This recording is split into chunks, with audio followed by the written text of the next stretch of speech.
कापी भागातील जिल्हा परिषदेच्या निवडणुकीच्या निमित्ताने कार्यकर्त्यांचा सुसंवाद मेळावा आयोजित केला।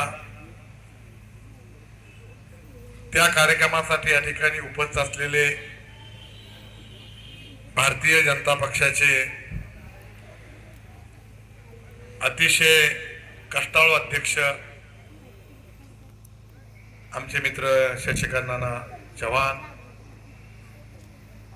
यांनी 5 वर्षामध्ये आमदार किती निधी आणू शकतो हे आपल्या कर्तृत्वाने गेल्या 5 वर्षामध्ये दाखवून दिलं। ते अतिशय कर्तृत्ववान आमदार आमचे दुसरे मित्र यशवंत तात्या माने, भारतीय जनता पक्षाचे जिल्ह्याचे उपाध्यक्ष आमचे मित्र प्रकाशजी सौरे, मंचकावर असणारे आमचे मित्र रमेश माने, विकास वाघमारे, चक्रा कारखान्याचे चेअरमन आमचे मित्र सचिनजी जाधव, शंकर वाघमारे, संजयजी खिलारे, सुदर्शनजी यादव, प्रमोदजी अवतडे, रामरावजी पाटील, धनाजी गावडे, सकाराम साठे, मुकुंदजी अवताडे, सज्जन पाटील, प्रमोद आमचा अवताडे, मंचकावर असणारे आमचे जयसिंग अवताडे, दीपकजी माळी, मंचकावर असणारे सर्व नागणे, वसू कारभारी, महेश पवार, संभाजी चव्हाण, मंचकावर सोमनाथ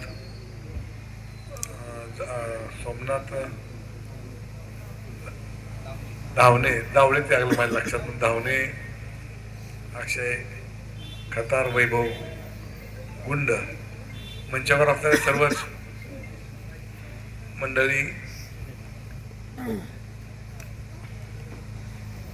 सभेच्या खाली असणारे सर्व मान्यवर मंडळी, नेते मंडळी, ज्याने हा कार्यक्रम या ठिकाणी आयोजित केला, ते या भागातले तरुण, कष्टाळू, निष्ठावंत भारतीय जनता पक्षाचे कार्यकर्ते, अंकुशजी अवताडे, त्यांचे सर्व सहकारी, त्यांचे परिवार, उपस्थित बंधू आणि भगिनींनो, जिल्हा परिषद निवडणुका होऊ घातल्या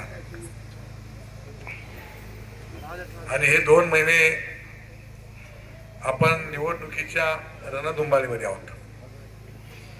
पहिल्यांदा महाराष्ट्रातल्या पंचायत, नगरपंचायत,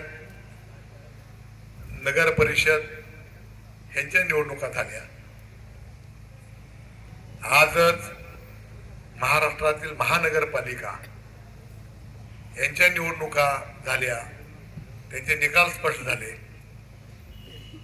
निम शहरी म्हणजे नगरपंचायत, नगर परिषदा, शहरी म्हणजे महानगरपालिका, इथला जर आपण कौल बघितला तर निम शहरी भागामध्ये भारतीय जनता पक्षाला प्राधान्य दिलं।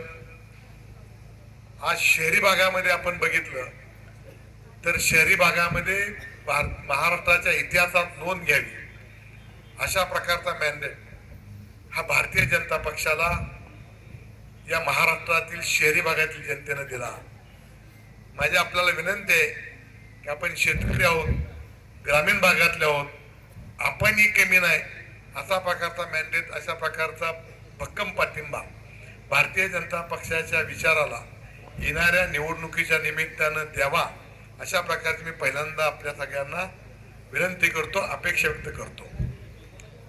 आज सोलापूर शहरामध्ये महाराष्ट्रातल्या सगळ्या ज्या पहिल्या नगरपालिका झाल्या, महानगरपालिका, त्याच्यामध्ये सोलापूर महानगरपालिका, आणि माझ्या माहितीप्रमाणे की इतके वर्ष काँग्रेसचं राज्य 70 वर्ष होतं तरी सुद्धा एवढं बहुमत हे कधी एका पक्षाला आलं नाही। एवढं बहुमत भारतीय जनता पक्षाला मोहोळ शहरातल्या जनतेनं दिलं, त्याबद्दल त्यांचा आभार मानतो। आणि या राज्यातल्या शहरी निमशहरी लोकांच्या मध्ये लोकाभिमुख अशा प्रकारचं नेतृत्व हे महाराष्ट्रामध्ये देवाभाऊच्या निमित्तानं या ठिकाणी आज सिद्ध झालं। आणि सोलापूर जिल्ह्यामध्ये ही जयाभाऊ सारखा एक सोलापूर जिल्ह्यातला नौका, सोलापूर जिल्ह्याचा अनुभव नसणारा, त्यांना कार्याचा अनुभव प्रदीर्घ आहे, परंतु सोलापूर जिल्ह्याचा अनुभव कमी असताना दैदिप्यमान अशा प्रकारचं यश या भारतीय जनता पक्षाला देवाभाऊच्या नेतृत्वाखाली, जयाभाऊच्या कर्तृत्वाखाली या ठिकाणी मिळालं। त्याबद्दल मी पहिल्यांदा मोहोळ तालुक्याच्या वतीनं त्या दोघांचं अभिनंदन आपण सगळ्यांनी टाळ्या वाजवून करावं अशा प्रकारची अपेक्षा व्यक्त करतो, विनंती करतो। आज निवडणुका होऊ घातलेल्या आहेत। मोहोळ तालुक्यामध्ये, मोहोळ सारख्या शहरामध्ये कधीही भारतीय जनता पक्षाला किंवा राजन पाटलाला कधी एवढ्या प्रकारचा प्रतिसाद मिळाला नव्हता। एवढा मोठा प्रतिसाद ह्या मोहोळच्या जनतेने दिला आणि जवळपास 11 नगरसेवक चांगल्या मताने निवडून देण्याचं काम केलं। आज आपल्या ग्रामीण भागामध्ये ही जी जिल्हा परिषद पंचायत समिती आहे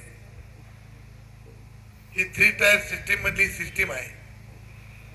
लोकांना लगेच आपले प्रश्न सुटावे, राज्य सरकारच्या ज्या योजना आहेत त्या सगळ्या योजना ह्या तात्काळचा जनतेपर्यंत, त्या गावापर्यंत, त्यांच्या घरापर्यंत पोहोचाव्या म्हणून करता या सिस्टीमचा उपयोग इथं होतोय। आपण जर बघितलं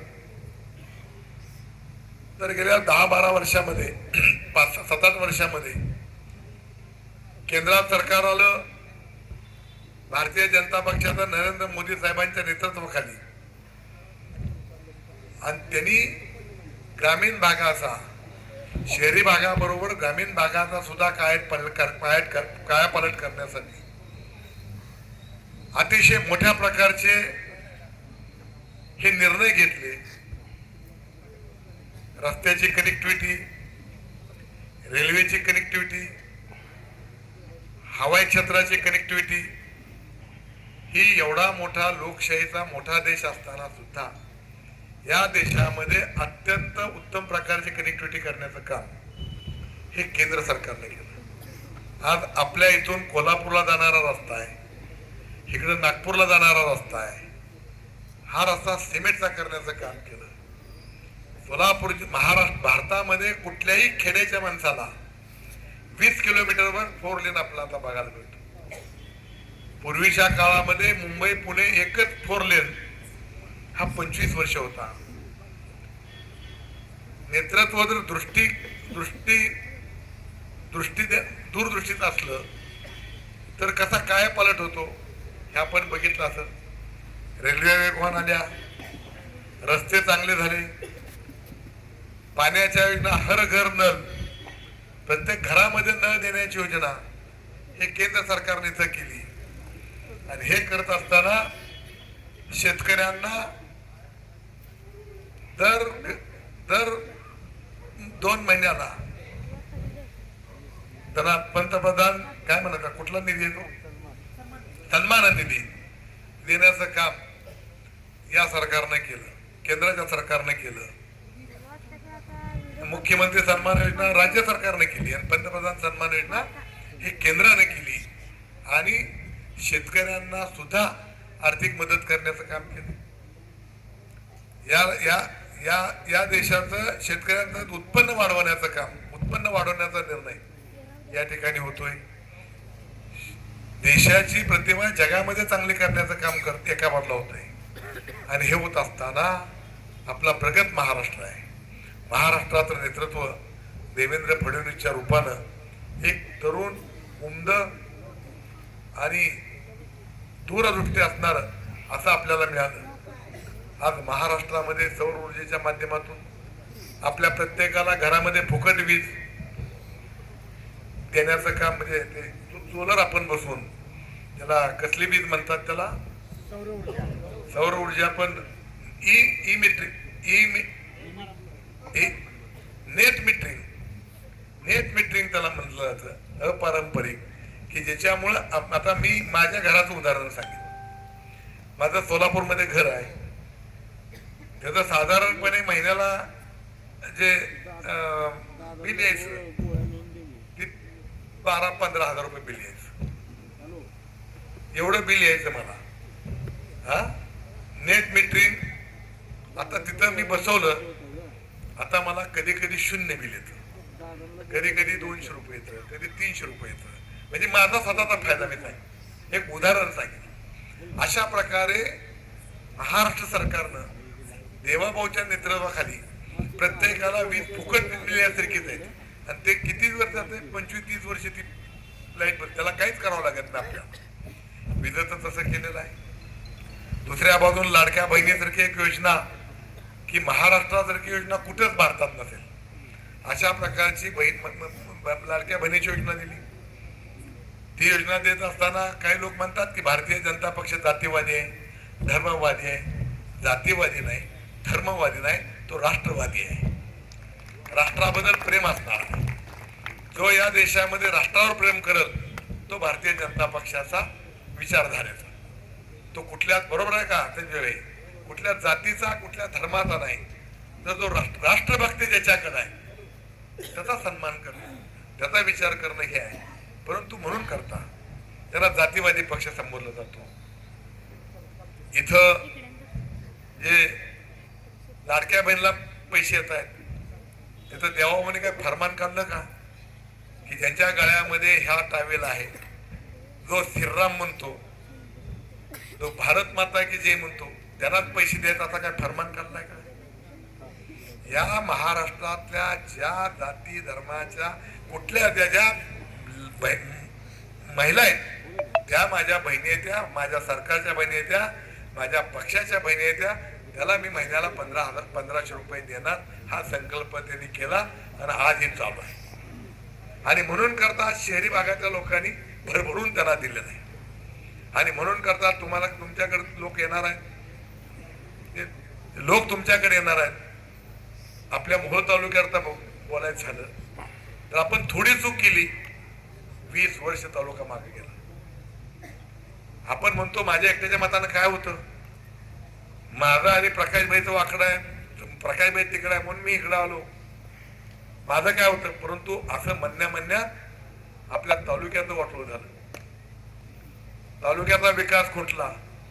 एका बाजूला भारतीय जनता पक्षामध्ये कर्तृत्ववान कार्यकर्ते आहेत,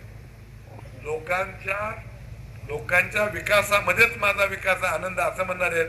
म्हणून करता अंकुश एका आमदार सारखा एक भारतीय जनता पक्षाचा कार्यकर्ता पैसे आणू शकतो.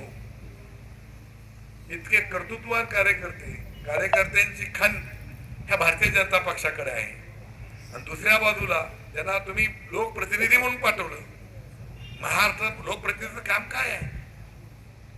लोकप्रतिनिधीचं काम की महाराष्ट्र सरकारमधल्या ज्या काय योजना आहेत त्या खिचून आपल्याला आणायच्या.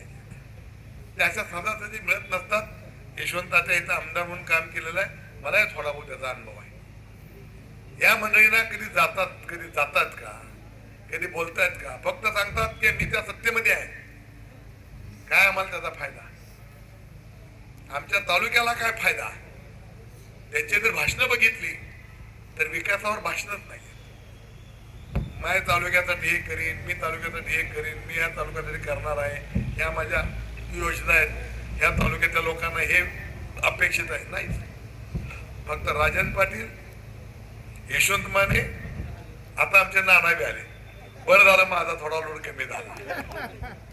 आमच्या शशिकांत नानाला वाटतात ते जरा त्यांचं प्रेम अधिक तिकडे पण गेलं, म्हणजे माझं प्रेम थोडं पातळ झालं, ह्यांच्याकडे झालं.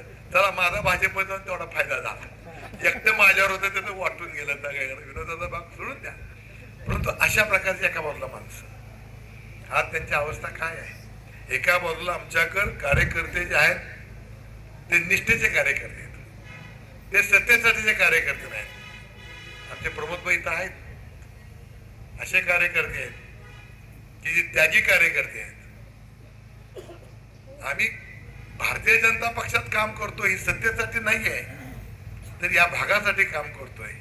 अशा प्रकारची विचारधारा असणारी मंडळी आमच्याकडे आहेत. माझी शुगर आज जरा कमी होईल बरं का, वाढलेली होती, आता थोडी कमी होईल. मी शुगरचा पेशंट आहे. असे आहेत. आणि सगळे कार्यकर्ते एका बाजूला सत्तेपेक्षा संघटना मला मोठी करायची आणि त्या संघटनेच्या माध्यमातून त्या तालुक्याचा, या भागाचा विकास करायचा म्हणणारे आमचे कार्यकर्त्याची फळी एका बाजूला आहे. आणि दुसऱ्या बाजूला जे आता उद्या तुमच्याकडे येत आहेत ते फक्त आणि फक्त सगळ्यांनी एक एक परगाना वाटून घेतलाय. प्रत्येकाने एक एक, एकानं षटपल परगा काय गट, एकानं कुठला तुमचा कुरुल गट. आता ह्या गटाला तर माणूस मिळाला नाही. आमच्या प्रमोदभाई तर त्यांनी रातभर झोपले नसते, एवढं आमच्या प्रमोदभाईच्या मागे लागले.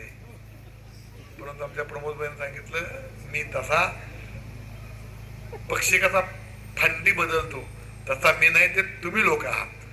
आज बघितलं का, ज्या घड्याळाचा आमदार कडकडून विरोध करून पाडण्याचा प्रयत्न केला त्याच घड्याळात गेले. ते रामरावांचा मी आभार मानेन की तुम्ही घड्याळ बांधलं नाही, तर आमचं कमळ ह्याच्यात टाकलं. अशी काही निष्ठावंत माणसं आहेत. म्हणजे ही द्वेषानं पिछडलेली माणसं आहेत. ह्याला काय देणं घेणं आहे तुमचं? तुमच्या मतावर स्वतःची पुढी बाजून येणारी माणसं आहेत. काय तत्व, काय संकेत, काय निष्ठा, काय विचारधारा, काय हाय का? आमच्या खेड्यागावात म्हणतो ती पूर्वीच्या काळात